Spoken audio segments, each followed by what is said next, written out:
अब अपन देखते हैं मैग्नेटिक मोमेंट। जैसे अपन ने डायपोल मोमेंट डिफाइन किया था क्या, कि हम बोलते थे कि कई बार ऐसे होता है कि जब चार्ज इस तरह से प्रेजेंट होता है कि एक पॉजिटिव एक नेगेटिव बहुत पास पास रखे हों, तो वो एक डायपोल बनाते हैं, डायपोल फॉर्म करते हैं। और जैसा कि हम मैग्नेट में जानते हैं कि मैग्नेट में तो हम यही बोलते हैं कि मैग्नेट में नॉर्थ पोल और साउथ पोल हमेशा क्या रहता है, साथ में। मीन्स अगर यहाँ पे नॉर्थ पोल है और ये साउथ पोल है, तो देखिए ये तो हमेशा डायपोल ही फॉर्म करेंगे। क्यों? क्योंकि नॉर्थ और साउथ का अलग अलग रहना पॉसिबल नहीं है। तो अगर नॉर्थ और साउथ दोनों एक साथ है, तो अगर मैं ऐसे मान लूं कि जैसे एक पॉजिटिव चार्ज है और एक नेगेटिव चार्ज है, तो मैं इसके लिए क्या डिफाइन करूंगा, magnetic dipole moment. Magnetic dipole moment basically इस ये क्वांटिटी उस फीचर्स को बताती है कि मैग्नेट की क्या टेंडेंसी है किसी भी एक्सटर्नल मैग्नेटिक फील्ड में अपने आप को रोटेट करने की या मैकेनिकल मोमेंट प्रोवाइड करने की। तो बेसिकली जो हम डिफाइन करते हैं मैग्नेटिक मोमेंट, तो अगर ये डिस्टेंस d मानू, तो देखिए अपन वहां पर कैसे डिफाइन करते थे, p vector is equal to Q D, तो यहां पर आएगा m vector is equal to m d vector, where m is plus m और इसको क्या मानते हैं, माइनस m। तो m इज पोल स्ट्रेंथ। देखिए अगर पोल स्ट्रेंथ ज्यादा होगी तो मैग्नेटिक डायपोल मोमेंट भी ज्यादा होगा। लेकिन हम ये भी जानते हैं कि मैग्नेट सिर्फ, जैसे तो बार मैग्नेट लिए अपन ने, तो बार मैग्नेट में नॉर्थ पोल साउथ पोल है, मैग्नेटिक फील्ड्स निकल रही हैं, कोई दिक्कत नहीं है, मैग्नेटिक डायपोल मोमेंट अपन ने डिफाइन कर दिया। ठीक है, एम डी वेक्टर, जिसकी डायरेक्शन कहां होती है,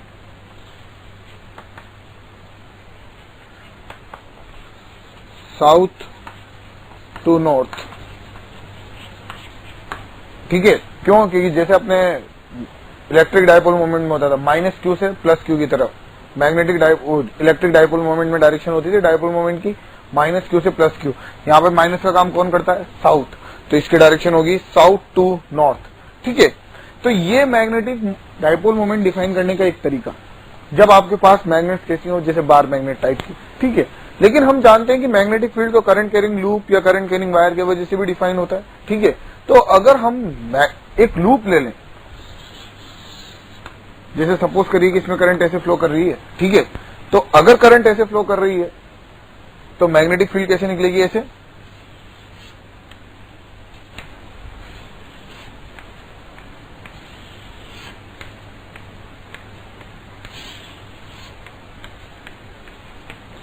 तो बेसिकली ऊपर क्या बना, नॉर्थ, नीचे क्या बना, साउथ।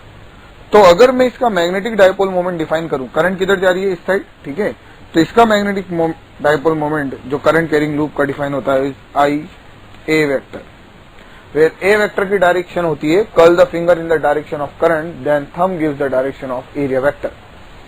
एक बार दोबारा सुनिए, magnetic dipole moment is I A vector. ठीक है, आई ए वेक्टर की direction curl the finger in the direction of current, then thumb gives the direction of area vector. तो अगर मैं इसके लिए डायपोल मोमेंट लिखूं, अगर मान लीजिए इसकी रेडियस r है, तो अगर मैंने ऐसे माना है ये x, ये y और ये z।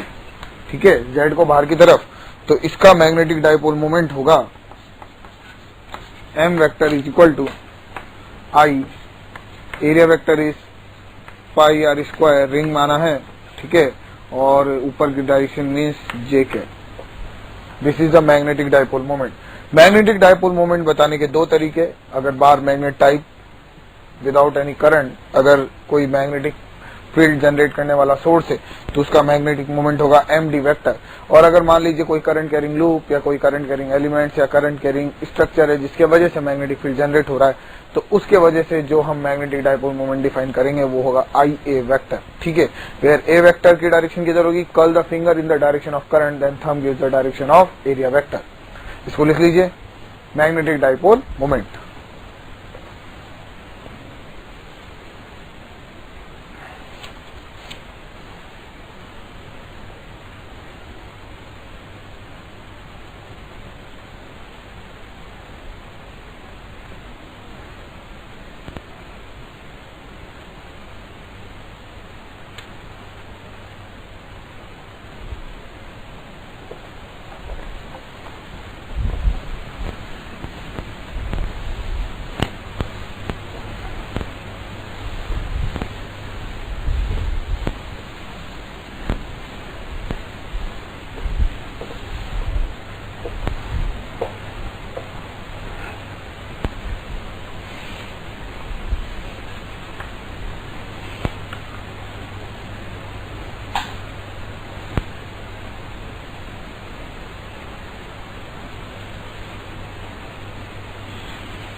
This is square loop of side 5 metre, ठीक है। This is angle 37 degree. और बात करें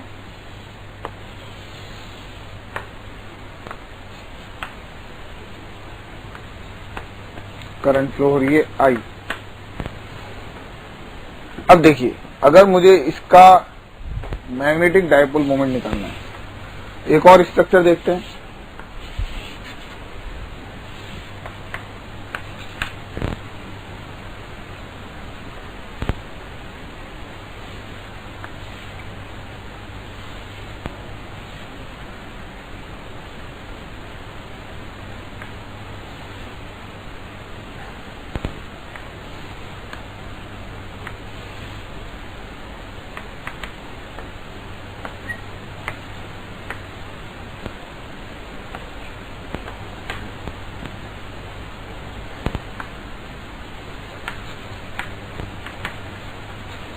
फाइव मीटर के 2 स्क्वायर लूप, लेकिन ये स्क्वायर लूप देखिए कैसे हैं, थोड़ा सा बड़ा है, जिसका आधा स्ट्रक्चर एक्स वाई प्लेन में है और आधा स्ट्रक्चर एक्स जेड प्लेन में, ठीक है।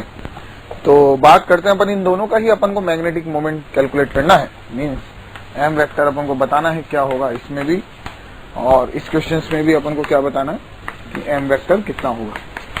अब देखिए, दोनों ही क्वेश्चन थोड़े डिफरेंट टाइप के हैं और इसलिए लिए गए हैं ताकि अपन बहुत अच्छी तरह से क्लियर कर पाए कि मैग्नेटिक डायपोल मोमेंट कैसे कैलकुलेट किया जाता है। अब देखते हैं, देखिए इसका करंट हमें पता है आई, लेकिन अगर मैग्नेटिक मोमेंट की बात की जाए तो हमें एरिया वेक्टर की डायरेक्शन गिवन होनी चाहिए, या एरिया वेक्टर हमें कैलकुलेट करना पड़ेगा। तो देखिए, अगर मैं इसको नाम दूं कि ए बी सी डी, तो एरिया वेक्टर किधर होगा, इस साइड, कुछ इस साइड होगा, क्योंकि ये एक्चुअल में 3D स्ट्रक्चर है, एक्स वाई और जेड, और ऐसे रखी हुई है, ये जो स्क्वायर लूप है ये ऐसे रखा हुआ है, तो एरिया वेक्टर की डायरेक्शन कुछ ऐसी आएगी। तो मैं एरिया वेक्टर को यहां पे क्या लिख सकता हूं, area vector is A B vector cross A D vector, A B vector cross A D vector, ठीक है। क्यों लिख सकते हैं पर इसको ऐसा, क्योंकि वेक्टर में आपने पढ़ा होगा मैथमेटिक्स में कि किसी स्क्वायर लूप का या रेक्टेंगल का area A B vector cross A D vector के साथ दिया जाता है।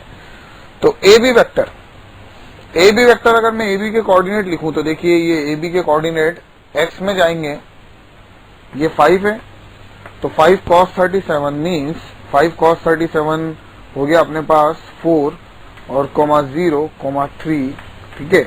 और एडी वेक्टर, तो इसके कोऑर्डिनेट कितने गए, 0 0 5। तो पहले तो अपन ए बी वेक्टर के बारे में बात करें कि ए बी वेक्टर कितना है। तो A B vector is 4i cap plus 3k cap and AD vector is equal to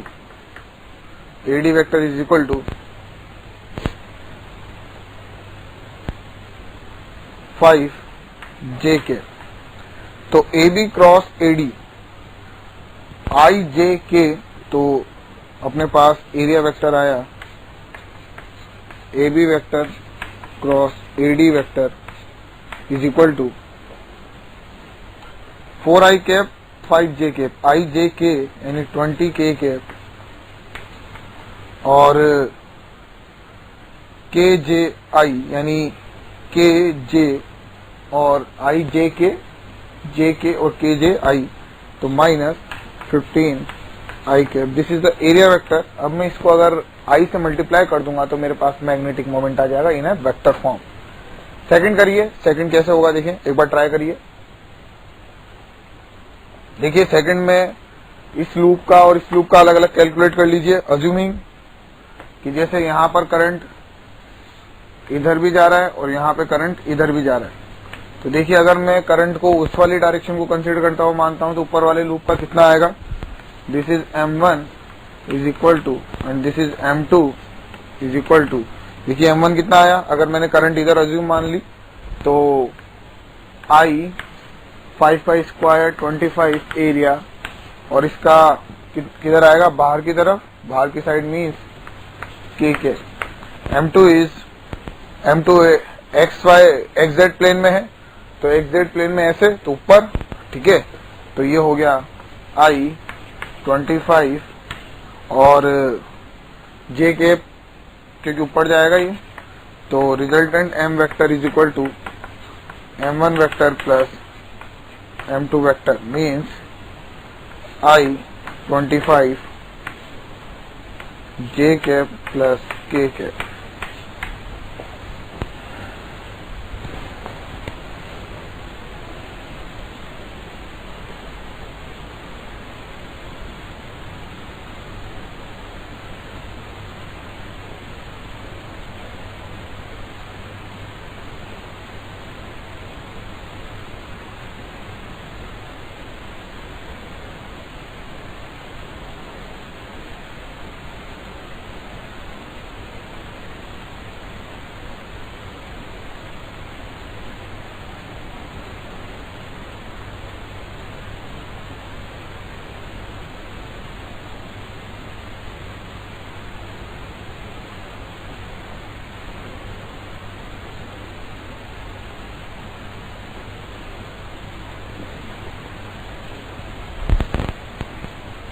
लिख लिया।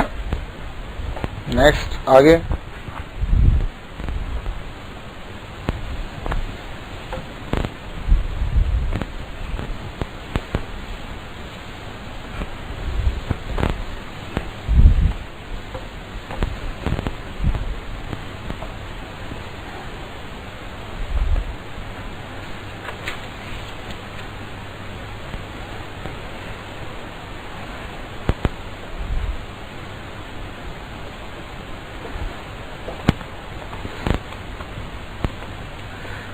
अब देखिए कुछ प्रॉब्लम जैसे मैग्नेटिक मोमेंट पे बेस कैसे देखते हैं। जैसे सपोज करिए कि एक रिंग है, इसमें अपन ने एक चार्ज Q यहाँ पर रख दिया, ठीक है, एक चार्ज Q यहाँ पर रख दिया और ये रिंग घूम रही है ओमेगा से इस एक्सिस के अबाउट। अपन को एंगुलर मोमेंटम और मैग्नेटिक मोमेंट का रेशियो चाहिए, एंगुलर मोमेंटम और मैग्नेटिक मोमेंट का।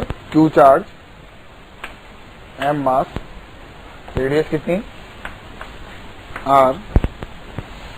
अगर बात करें कि Q चार्ज जैसे घूम रहा है तो देखिए इस Q चार्ज के घूमने के वजह से इस रिंग में करंट जनरेट हो रही है। करंट कैसे कि अगर सपोज करिए मैं आपसे बोलूं कि आप यहाँ पे खड़े हो तो आपको ये चार्ज वापस इसी पॉइंट से आपके जस्ट सामने से क्रॉस करके कितनी देर बाद दिखाई देगा, एक टाइम पीरियड बाद। जब ये यहां से चला जाएगा उसके बाद ये वापस यहाँ पर एक टाइम पीरियड बाद आएगा। तो आप क्या बोलोगे कि इस पॉइंट से, इस पॉइंट P से कितना चार्ज पास हो जाता है, तो आप बोलोगे इस पॉइंट P से Q चार्ज पास हो जाता है इन ए टाइम पीरियड T, ठीक है। तो जो टाइम या जो आप करंट डिफाइन कर रहे हैं is equal to Q by T, और Q बाई T को अपन QF भी लिख सकते हैं और इस F को अपन Q ओमेगा अपॉन 2 पाई भी लिख सकते हैं। ये याद होना चाहिए आपको कि अगर कोई चार्ज एक पर्टिकुलर पॉइंट से T टाइम में गुजर रहा है तो उसकी करंट कितनी होगी, QF। तो Q is I is equal to Q into omega upon 2 pi, क्योंकि F को अपन क्या लिख सकते हैं, 2 pi F is equal to omega. तो अगर बात किया जाए कि इसका मैग्नेटिक मोमेंट कितना होगा, तो magnetic moment M vector is equal to IA। अगर मैग्नीट्यूड के बारे में बात की जाए तो M is equal to I कितना, Q omega upon 2 pi, Q omega upon 2 pi into pi R square. अगर इसके एंगुलर मोमेंटम के बारे में बात की जाए तो L is equal to I omega, I is MR square into omega, ठीक है। तो अगर magnetic moment upon angular momentum L का रेशियो निकाला जाए तो कितना आ रहा है, Q ओमेगा से ओमेगा कैंसिल, पाई से पाई कैंसिल, R स्क्वायर से R square cancel, Q by 2M। देखिए ये Q/2m अपन ने चार्ज के लिए कंसिडर किया, बाकी अदरवाइज ये हर उस स्ट्रक्चर्स के लिए वैलिड होगा जिसके लिए मैग्नेटिक मोमेंट डिफाइन हो रहा है, चार्ज सिमेट्रिक बिखरा हुआ है, ठीक है। और तो आपके मैग्नेटिक मोमेंट और एंगुलर मोमेंटम का रेशियो हमेशा कितना आएगा, Q/2m। जैसे अपन डिस्क के लिए कैलकुलेट करके देख लेते हैं, इसको लिखिए।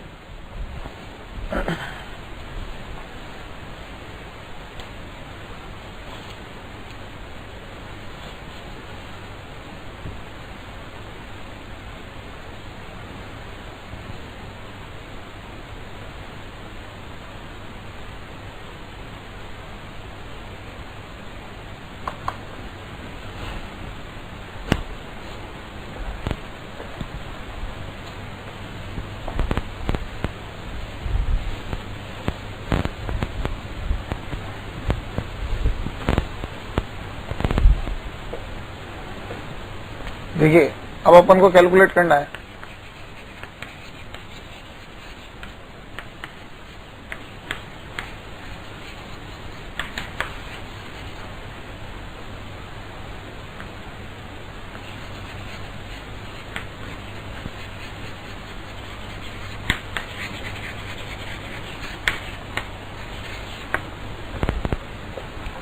जैसे एक डिस्क है,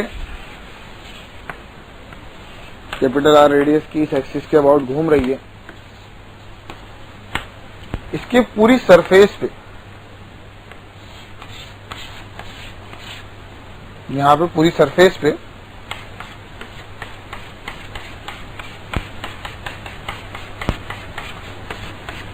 कितना चार्ज बिखरा हुआ है, कैपिटल Q, ठीक है। कैपिटल Q या स्मॉल q है ना, अपन ने कैपिटल Q पहले स्मॉल q माना था। अब मैं इसका मैग्नेटिक मोमेंट निकालना चाहता हूं। देखिए कैसे बात करते हैं कि अगर इस डिस्क को मैं ऊपर से देखूं तो देखिए मुझे ऐसा दिखाई देगा ये डिस्क, और इस एक्सिस के अबाउट ये रोटेट कर रहा है, तो डिस्क में तो चार्ज बिखरा हुआ है, तो मुझे करंट को भी इंटीग्रेट करके निकालना पड़ेगा। क्यों? क्योंकि चार्ज की पोजीशन सेंटर से चेंज होती जा रही है। अगर वो चेंज होती जा रही है तो अगर अपन बात करें कि छोटा सा मैग्नेटिक मोमेंट कैसे निकालें, तो देखिए R पे जाकर dr एक एलिमेंट ले लिया, ठीक है, dr एक एलिमेंट, यहां पे चार्ज बिखरा हुआ है इसलिए,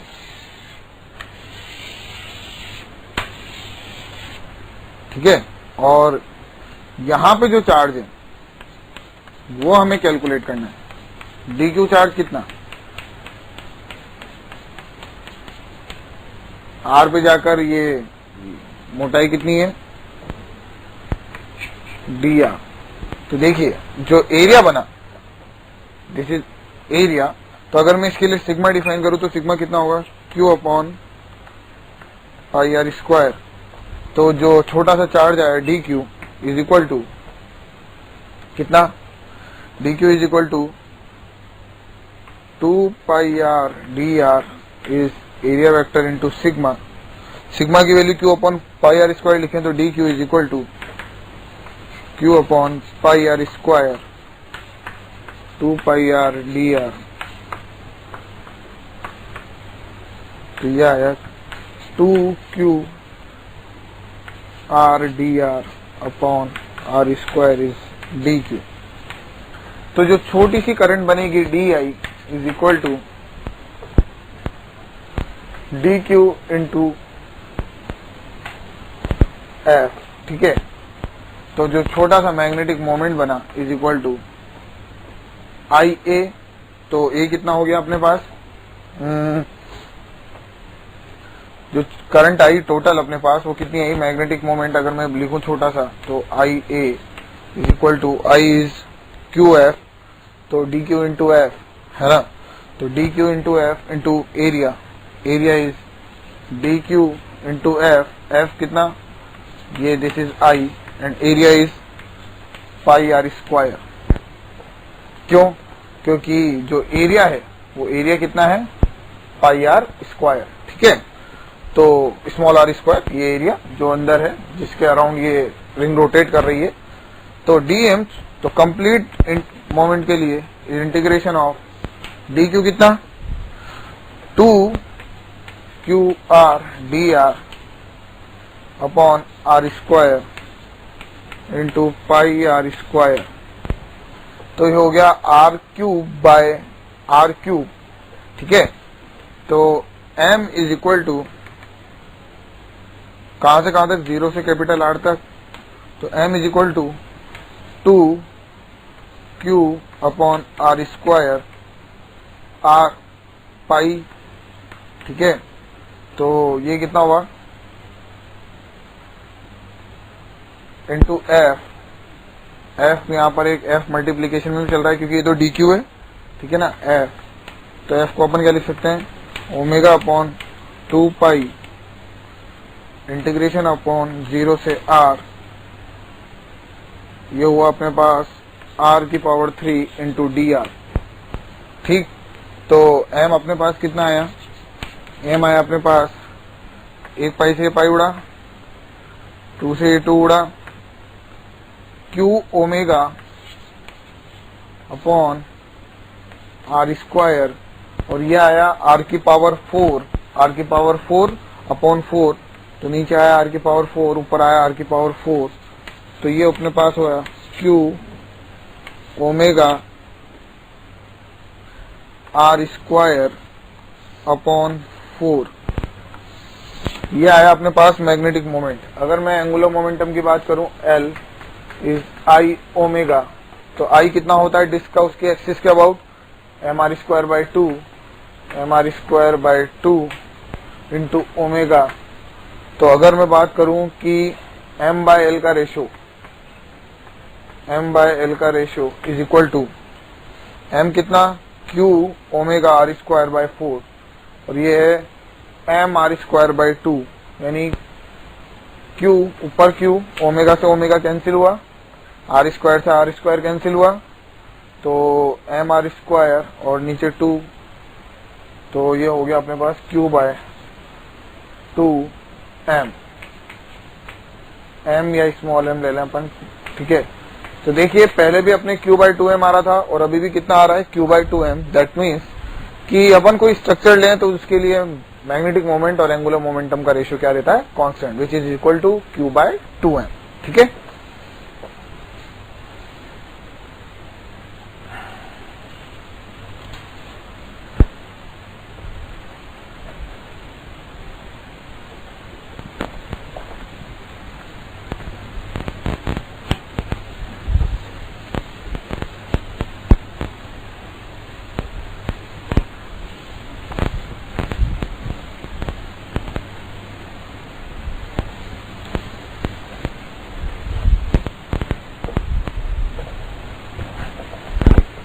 now next is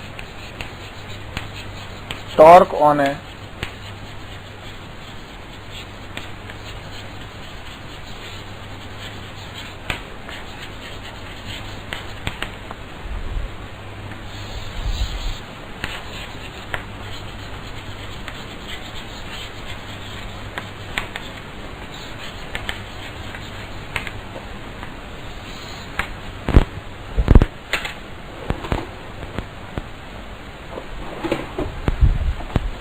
देखिए कैसे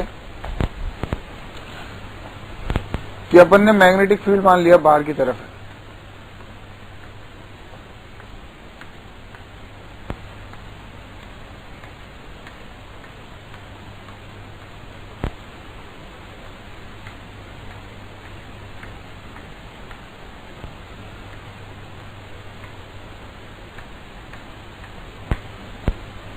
इसमें एक लूप रख दिया,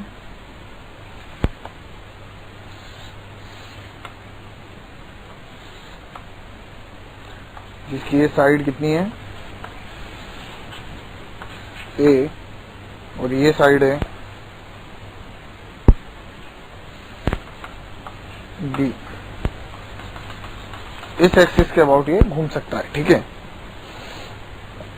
इसमें करंट फ्लो हो रही है इस डायरेक्शन में।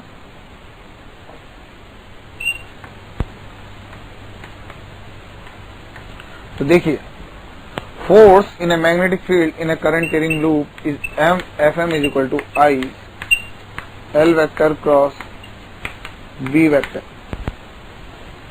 L क्रॉस B, इधर कितना आया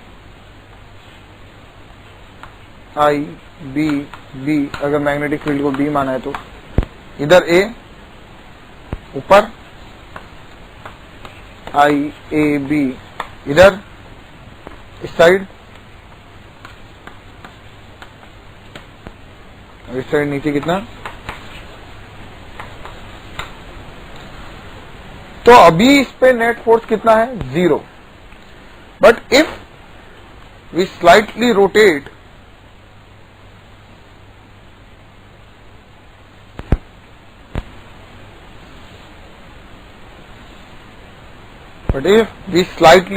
दिस लूप दिस साइड, ऊपर से देखें तो एंटी क्लॉकवाइज, ठीक है. अगर इसको थोड़ा सा ऐसे रोटेट कर दिया, देन अगर ऊपर से इसको देख रहे हैं मींस ऊपर से, तो मैग्नेटिक फील्ड लाइंस बाहर जा रही होंगी, और मैग्नेटिक फील्ड लाइंस अगर बाहर जा रही होंगी तो हमें ऊपर से लूप का सिर्फ ये स्ट्रक्चर दिखाई देगा, सिर्फ दिस साइड. समझ में आ रही है बात क्या बोल रहा हूं मैं? तो अगर मैग्नेटिक फील्ड लाइंस अगर ऊपर से देखें इसको, तो मैग्नेटिक फील्ड लाइंस ऐसे जा रही होंगी,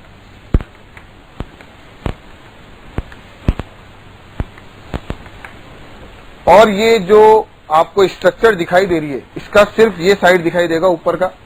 और वो भी कैसे कि जब मैंने इसको ऊपर से, देखो ये मैग्नेटिक फील्ड लाइंस बाहर जा रही है, ऊपर से इसको ऐसे रोटेट करा, तो इसी डायग्राम को मैं सीधा उठाकर यहां से, कि मैग्नेटिक फील्ड लाइंस यहां पर है, इसको थोड़ा सा ऊपर रोटेट कर इसको उठाकर सीधा यहां पे बना दिया, तो ये कैसे रोटेट हो गया, इस टाइप से.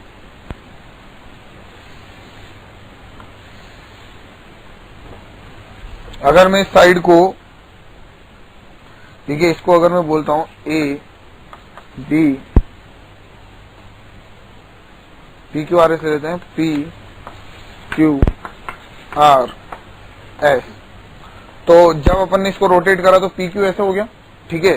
तो मैग्नेटिक फील्ड लाइन जो बाहर जा रही है, और P Q ऐसे हो गया, तो P इधर आया और Q इधर, और इसी को उठाकर ऐसे बनाया, तो ये P and this is Q.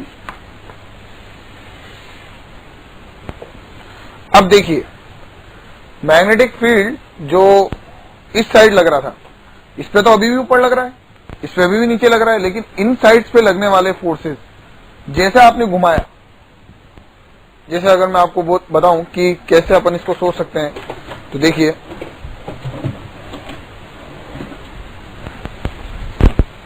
जैसे सपोज करिए कि ये लूप है, अगर मैंने इसको थोड़ा सा ऐसे रोटेट करा, तो ऊपर की साइड पे लगने वाला फोर्स ऊपर, नीचे की साइड पे लगने वाला फोर्स नीचे, लेकिन इस साइड पे लगने वाला फोर्स इधर, और इस साइड पे लगने वाला फोर्स इस साइड, ठीक है. तो ये जो फोर्सेस हैं पहले ऐसे लग रहे थे, अभी भी ऐसे लग रहे हैं, लेकिन अब इनकी टेंडेंसी क्या है, इस लूप को वापस घुमाकर सीधी करने की. कैसे, देखिए कि यहां पे जो फोर्स होगा, this force is I B B and this force is I B B. ऊपर लगने वाले और नीचे लगने वाले फोर्स तो कैंसिल हो गए, ये I A B और I A B तो, लेकिन जो ये फोर्स है इन्होंने अपनी डायरेक्शन बदली नहीं और अपन ने इसको लूप को रोटेट कर दिया, तो अब इनकी टेंडेंसी इसको घुमाकर वापस सीधा करने की हो गई. तो अगर बात की जाए कि इस मैग्नेटिक फील्ड में B कितना टॉर्क प्रोड्यूस हुआ, तो देखिए अगर हमने इसको थीटा रोटेट करा था, कितना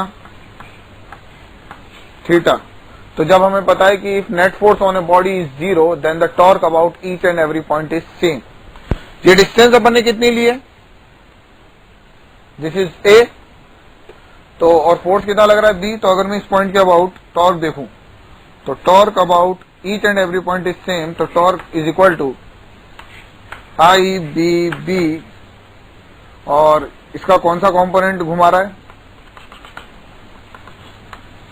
ये एंगल थीटा, तो ये एंगल भी थीटा, तो 90 minus theta sine theta into A, क्योंकि this side is equal to A. इस साइड की लेंथ कितनी है A, तो टॉर्क कितना आया I A B B sine theta. अब देखिए आई ए बी को मैं एम वेक्टर लिख सकता हूं, लेकिन हमारा टॉर्क कैसा बन रहा है? देखिए लूप को अगर यहां से देखा जाए तो हमने अगर इसको ऐसे डिस्प्लेस किया है तो हमारा टॉर्क कैसे बन रहा है? मीन्स टॉर्क बन रहा है डाउनवर्ड। तो हमको M vector cross B vector या B vector cross M vector लिखने से पहले सोचना पड़ेगा कि कौन हमें एग्जैक्ट डायरेक्शन ऑफ टॉर्क देगा। तो देखिए जब अपन ने इसको ऐसे रोटेट करा, इसको ऐसे, तो देखिए जब इस लूप को ऐसे रोटेट करा तो एम वेक्टर इधर चला गया, ठीक है, और बी वेक्टर अभी भी आपके साइड है। तो M cross B gives downward, means torque दे रहा है नीचे की तरफ। और क्या हमारे लूप को जब अपन ने ऐसे करके छोड़ा था तो लूप ऐसे घूमा, तो इसका टॉर्क भी किधर बना? डाउनवर्ड। तो मैं यहां पर लिखूंगा कि torque vector is equal to M vector cross B vector. This is very important. Torque vector is equal to M vector cross B vector. इसको लिख लीजिए।